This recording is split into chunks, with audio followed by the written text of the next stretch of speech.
my feet may fail,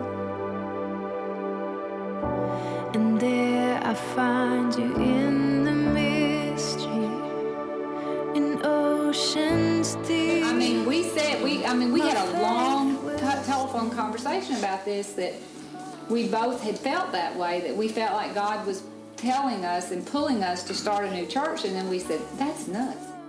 We didn't really know what we were going to do, but we knew we wanted something different. Maybe not for us, but for Tullahoma. Well, the first Easter Sunday was at mine and Russell's house. It was sunrise, we were going to have sunrise service. It was a beautiful day, but it was as cold as it could be. It was freezing. But, we stuck it out. We had a huge group of people. We had babies and kids in my house everywhere. And Granddaddy Mac preached. Bless this significant day. Stamp it upon our souls and upon our memories.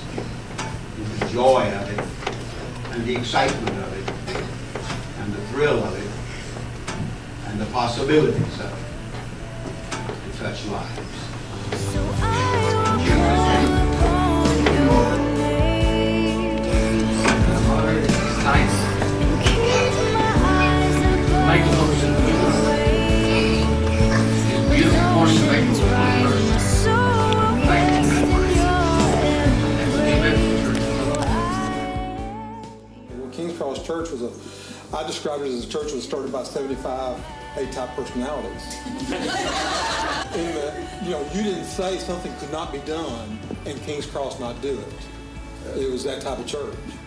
I don't remember all those business meetings, but there was very little distinction. I think we came out amazingly enough with one mindset. Although there were 70 people or however many, we all had basically the same idea. We were not only doing things because we were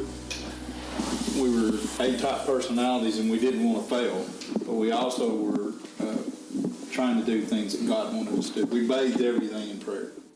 We were completely mobile. Everything we had stayed in your car, and you took it in and you took it out every week.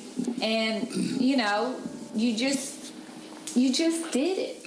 We were having to do so much that we were beginning to get a little worn out, and we prayed for God to send us some more people who, not that we ministered to, but could help us minister, because we needed more help.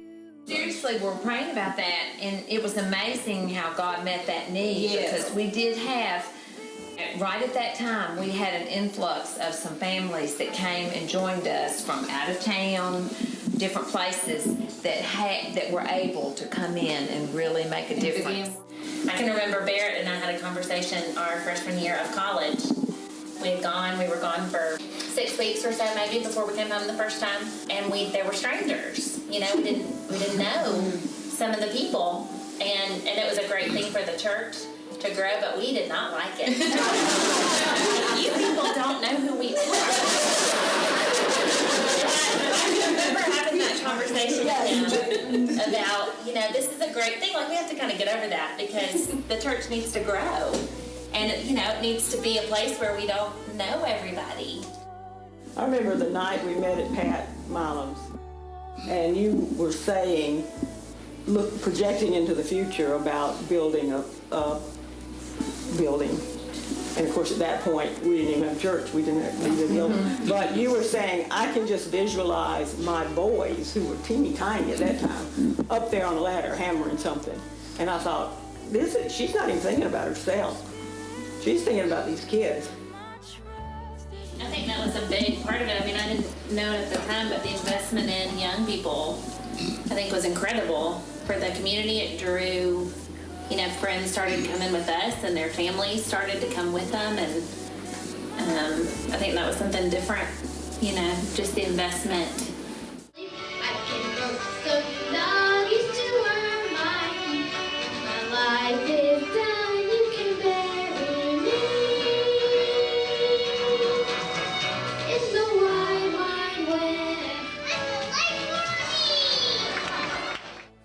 One of the biggest biggest changes to me was the decision not to have Sunday night services. I was like, you mean we don't have to go to lunch, go home, and then go back to church?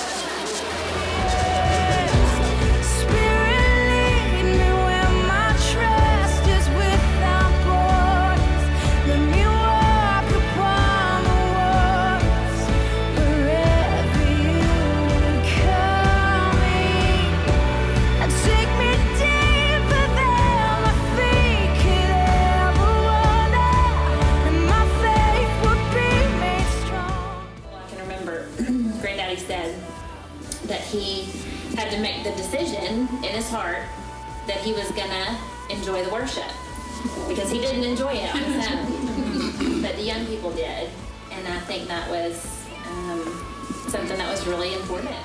From the very beginning, there was always so many had the vision that we were going to reach other people, that there were school kids and 20-year-olds, 40-year-olds around them were not in church, were not being reached.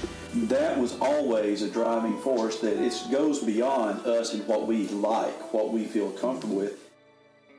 But going forward, we also have to remember that we have to be okay if we're not in our comfort zone. Yes. That's true. Yeah. And that's the hard part. Yes. As we get older, it's harder to change.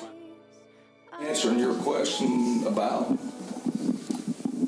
why we've been blessed as well.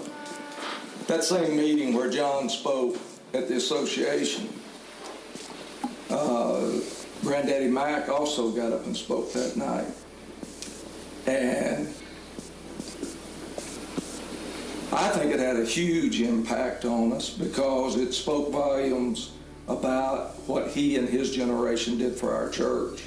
He said, having been a pastor for however many years he had been a pastor, however many years he had been working in state church work, his ministry had taught him that it's better to color outside the lines than it was to stay inside. I think that's what our church does. Sometimes we color outside those lines. And then John Woodall came along in that same time period, and it was about minister to people that are not like you. And I think that helped us get outside the lines. I will call upon your name. Keep my eyes above the waves. My soul will rest in your embrace. I am yours, and you